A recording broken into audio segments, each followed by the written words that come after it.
India's ruling Bharatiya Janata Party has confirmed of slashing the healthcare budget by some 20%. Experts say severe financial constraints would mean that many of the planned budget reforms will have to wait until next year. A report.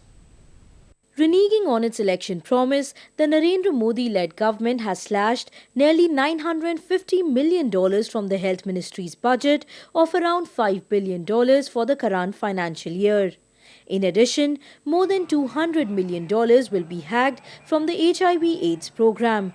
Even before the cut, analysts say Delhi was hard-pressed to meet its fiscal deficit target this year. Wait for the next year's budget, which will be presented in the month of towards the end of February 2015. And the real priorities of this government will get outlined in the budget that will be presented. Next budget, that will be the first full-fledged budget of the Narendra Modi government.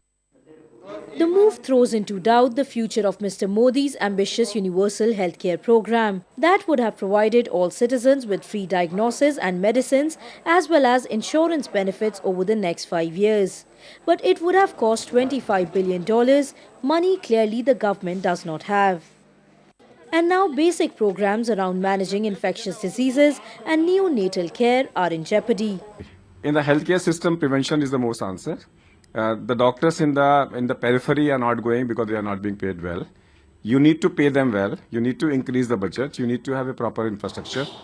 Expectations were high that Mr. Modi's promised reforms would be the first step towards modernizing the country's crumbling healthcare system.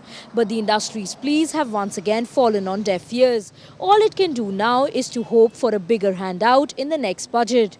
Avneet Arora for South Asia Newsline in New Delhi.